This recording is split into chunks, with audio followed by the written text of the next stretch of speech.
ನಟಿ ತ್ರಿಷಾ ಜೊತೆ ಕಾಣಿಸಿಕೊಂಡಂತ ವಿಜಯ್ಗೆ ಪತ್ನಿ ಮತ್ತೊಂದು ಶಾಕ್ ಅನ್ನ ಕೊಟ್ಟಿದ್ದಾರೆ. ಮತ್ತೆ ಕೋರ್ಟ್ ಮೆಟ್ಟಿಲೇರಿದ್ದಾರೆ ದಳಪತಿ ವಿಜಯ್ ಪತ್ನಿ ಸಂಗೀತ. ಹೊಸ ಅರ್ಜಿಯನ್ನ ಸಲ್ಲಿಕೆ ಮಾಡಿದ್ದಾರೆ. ಕೋರ್ಟ್ಗೆ ಸಲ್ಲಿಸಿದ್ದಂತ ಅರ್ಜಿಯಲ್ಲಿ ಪತ್ನಿ 2 ಬೇಡಿಕೆಗಳನ್ನ ಇಟ್ಟಿದ್ದಾರೆ. ಒಂದು, ವಸತಿ ರಕ್ಷಣೆ ಇರೋದಕ್ಕೆ ಜಾಗ, ಮತ್ತೊಂದು ಜೀವನಾಂಶವನ್ನ ಕೋರಿ ಸಂಗೀತ ಈಗ ಕಾನೂನು ಹೋರಾಟವನ್ನ ಮಾಡಿದ್ದಾರೆ. ನಿಮಗೆ ನೆನಪಿರಬಹುದು, ಕಳೆದ ಕೆಲ ದಿನಗಳ ಹಿಂದಷ್ಟೇ ದಳಪತಿ ವಿಜಯ್ ಪತ್ನಿ ಸಂಗೀತ ಡಿವೋರ್ಸ್ಗಾಗಿ ಕೋರಿ, ಲೀಗಲ್ ಆಗಿ ಸಪರೇಟ್ ಆಗೋದಕ್ಕೆ ವಿಚ್ಛೇದನಕ್ಕಾಗಿ ಕೋರಿ ಅರ್ಜಿಯನ್ನ ಸಲ್ಲಿಸುವಂತಹ ಕೆಲಸವನ್ನ ಮಾಡಿದ್ರು. ಅದರಲ್ಲಿ ಅವರು ಮಾಡಿದ್ದಂತಹ ಆರೋಪಗಳು ನಿಮಗೆ ನೆನಪಿರಬಹುದು.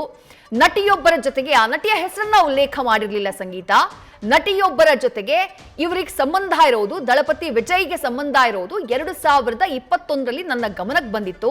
ನಾನು ಅದನ್ನ ಪ್ರಶ್ನೆ ಮಾಡಿದಾಗ ಆದಷ್ಟು ಶೀಘ್ರದಲ್ಲಿ ಆ ಸಂಬಂಧವನ್ನ ನಾನು ಕೊನೆಗೊಳಿಸ್ತೀನಿ ಅಂತ ನನಗೆ ಪ್ರಾಮಿಸ್ ಮಾಡಿದ್ರು. ಅಷ್ಟಾದ್ರೂ ಕೂಡ ಅವರು ಆಕೆಯ ಜೊತೆ ಎಕ್ಸ್ಟ್ರಾ ಮ್ಯಾರಿಟಲ್ ಅಫೇರ್ನ ಮುಂದುವರೆಸಿದ್ದಾರೆ. ಅವರು ಆಗಾಗ್ಗೆ ಹೊರ ದೇಶಗಳಿಗೆ ಆಕೆಯನ್ನ ಕರ್ಕೊಂಡು ಹೋಗಿದ್ದು, ಬೇರೆ ಬೇರೆ ಕಾರ್ಯಕ್ರಮಗಳಲ್ಲಿ ಭಾಗಿಯಾಗಿದ್ದು, ಅದರ ಫೋಟೋ ಸೋಷಿಯಲ್ ಮೀಡಿಯಾದಲ್ಲೆಲ್ಲ ವೈರಲ್ ಆಗ್ಬಿಡ್ತು. ಇದರಿಂದಾಗಿ ನನಗೆ ಅನ್ಯಾಯ ಆಗಿದೆ, ಮೆಂಟಲಿ ನಾನು ಸ್ಟ್ರೆಸ್ ಆಗಿದ್ದೀನಿ, ನನಗೆ ನನ್ನ ಮಕ್ಕಳಿಗೆ ಮುಜುಗರ ಆಗಿದೆ, ನಾವು ಮಾನಸಿಕ ಒತ್ತಡದಿಂದ, ಯಾತನೆಯಿಂದ ನಾವು ಬಳಲಿದ್ದೀವಿ, ಹಾಗಾಗಿ ಡಿವೋರ್ಸ್ಗಾಗಿ ಅರ್ಜಿ ಸಲ್ಲಿಸ್ತಾ ಇದ್ದೀನಿ ಅಂತ ಹೇಳಿದ್ರು. ಅದಾದಂತಹ 2-3 ದಿನಗಳಲ್ಲಿ ಒಂದು ದೊಡ್ಡ ಬೆಳವಣಿಗೆ ಆಗುತ್ತೆ. ಯಾವುದು ವಿಪಕ್ಷಗಳ ಬಾಯಿಗೆ ಆಹಾರ ಆಗಿತ್ತು. ತಮಿಳುನಾಡು ರಾಜಕಾರಣದಲ್ಲಿ, ಚುನಾವಣಾ ರಾಜಕಾರಣದಲ್ಲಿ ವಿಜಯ್ ಅವರ ವಿರುದ್ಧ ತ್ರಿಷಾ ಅವರ ಹೆಸರು ಈ ಹಿಂದೆಯೇ ಕೇಳಿ ಬಂದಿತ್ತು ಬಿಜೆಪಿ ಮುಖಂಡರೊಬ್ಬರಿಂದ. ಅದನ್ನ ನಿಜ ಮಾಡಿಬಿಡ್ತಾರೆ ದಳಪತಿ ವಿಜಯ್. ಕಲಪತಿ ಸುರೇಶ್ ಅವರ ಮಗನ ಮದುವೆ, ಅವ್ರ ನಿರ್ಮಾಪಕರು ತಮಿಳುನಾಡಿನಲ್ಲಿ, ಅವರ ಮಗನ ಮದುವೆ ಸಮಾರಂಭ. ಆ ಮಗನ ಮದುವೆ ಸಮಾರಂಭಕ್ಕೆ ನಟ ವಿಜಯ್ ನೇರವಾಗಿ ತ್ರಿಷಾ ಅವರ ಜೊತೆಗೆ ಆಗಮಿಸ್ತಾರೆ. ಆ ದೃಶ್ಯಗಳನ್ನ ಗಮನಿಸ್ತಾ ಇದ್ದೀರಿ.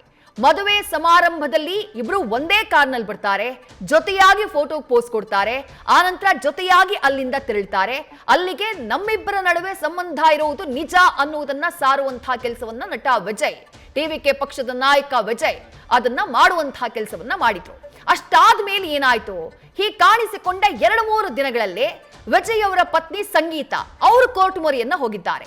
ಕೋರ್ಟ್ ಮೊರೆ ಹೋಗಿರುವಂತಹ ಸಂಗೀತ ಕೇಳಿರೋದೇನು, ಈಗ ಮದುವೆಯಾದಂತಹ ನಂತರದಲ್ಲಿ ಸಂಗೀತ ಅವರು ಯಾವ ಮನೆಗೆ ಹೋಗ್ತಾರೆ, ಅವ್ರು ಹೋಗೋದು ಅವರ ಪತಿಯ ಮನೆಗೆ. ಈಗ ಅವ್ರ ಪತಿಯ ಮನೆಯಲ್ಲೇ ವಾಸ ಇದ್ದಾರೆ, ಅಂದ್ರೆ ವಿಜಯ್ ಅವರ ಮನೆಯಲ್ಲಿ ತಮ್ಮ ಮಕ್ಕಳ ಜೊತೆಗೆ ವಾಸ ಇದ್ದಾರೆ.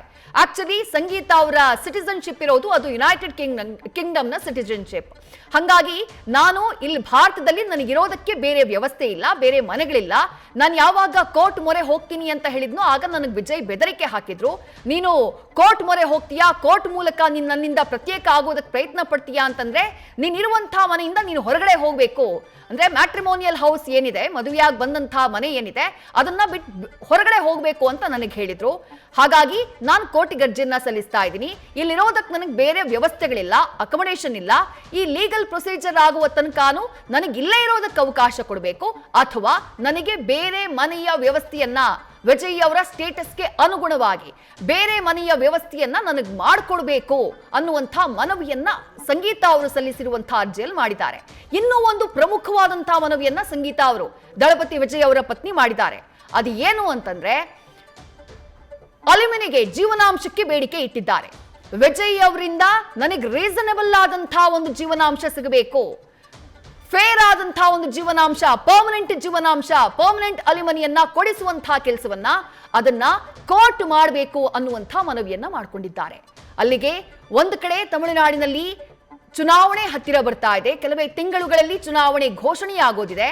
ಆ ಚುನಾವಣೆಯಲ್ಲಿ ದೊಡ್ಡ ಮಟ್ಟದಲ್ಲಿ ವಿಜಯ್ ಅವರ ಟಿವಿಕೆ ಪಕ್ಷ ಸದ್ದು ಮಾಡುತ್ತೆ ಅನ್ನುವಂಥ ನಿರೀಕ್ಷೆ ಇತ್ತು. ಅದೇ ಸಂದರ್ಭದಲ್ಲಿ ಅವರ ವೈಯಕ್ತಿಕ ಜೀವನಕ್ಕೆ ಸಂಬಂಧಪಟ್ಟ ಹಾಗೆ ಎದ್ದಿರುವಂತಹ ಈ ಬೆರುಗಾಳಿ ಯಾವ ರೀತಿಯಲ್ಲಿ ರಾಜಕಾರಣವಾಗಿ ಪರಿಣಾಮವನ್ನ ಬೀರುತ್ತೆ, ಜೊತೆಗೆ ಅವರ ಅಭಿಮಾನಿಗಳ ವಲಯದಲ್ಲೂ ಈ ವಿಚಾರ ಬಹಳ ದೊಡ್ಡ ಮಟ್ಟದಲ್ಲಿ ಚರ್ಚೆಯಾಗಿದೆ. ಯಾವ ರೀತಿಯಾಗಿ ಪರಿಣಾಮ ಬೀರುತ್ತೆ ಅನ್ನೋದನ್ನ ಕಾದು ನೋಡಬೇಕು.